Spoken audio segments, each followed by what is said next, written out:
Ұлытау облысы, Ұлытау ауданындағы номер 1 мектептің 10 және 11 сынып оқушыларының арасында мемлекеттік рәмізді жақсы білесің бе деген міне бір викториналық сұрақтарды қоямыз. 11 класс пен 10 класстан 2-2 оқушыдан таңдап алып 5 сұрақ қоямыз. Сол 5 сұраққа көп жауап бергені жеңімпаз. Бірінші сұрақ. Қазақстан Республикасының мемлекеттік рәміздері қай күні қабылданды? Көмектеспейміз. 1994 жыл. 1994 жылы. Қай күні? 25.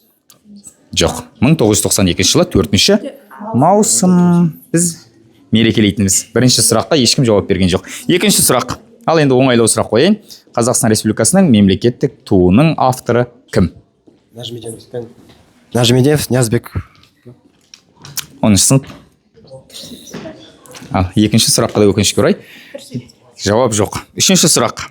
Қазақстан Республикасының елтаңбасының авторлары кімдер? Уәлиханов сосын. Шотаман Уәлиханов сосын. Біреу.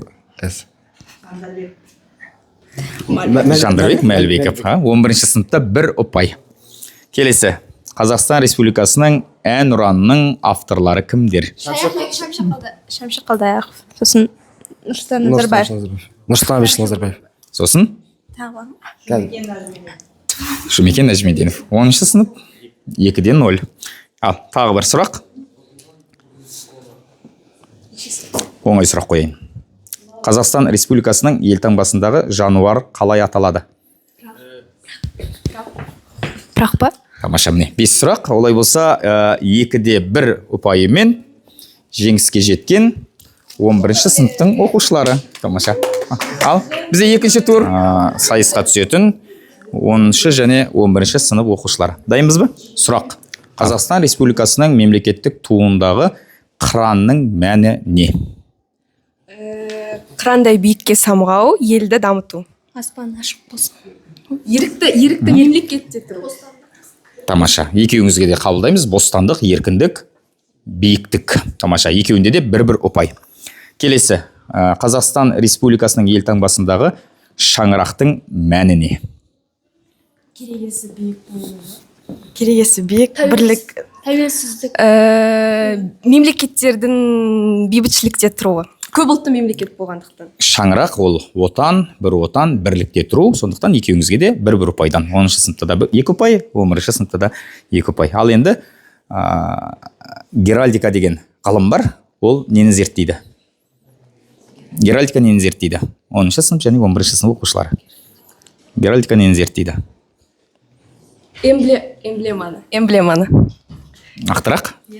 Гербті. Елтаңбаны. Тамаша. 11 сынып оқушыларында 3 ұпай болды. Тамаша. Қазақстан Республикасының мемлекеттік туын ең алғаш космосқа алып шыққан ғарышкеріміз кім? Тоқтар Әубәкіров. Тоқтар Әубәкіров. 11 сынып сіздердің нұсқаларыңыз? Талғат Мұсабеков. Талғат Мұсабеков. Себебі Тоқтар Әубәкіров атамыз 91 жылы ұшты. Ол біздің мемлекеттік туымыз 92 жылы қабылданды. Ол кезде өкінішке орай мына көк туымыз жоқ еді. Ал енді келесі сұрақ, соңғы сұрақ. Біздің елтаңбамызда пырақтың тұмсығында мүйіз бар. Сол мүйізде неше сақина бар?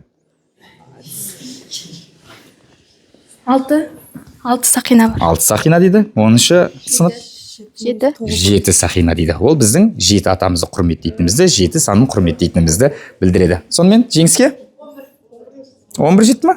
Ал енді шоколадты 10-ға бере берейін. Келісесіздер ме? Жақсы, тамаша. Қол соғып қояйыншы. Мына сіздерге.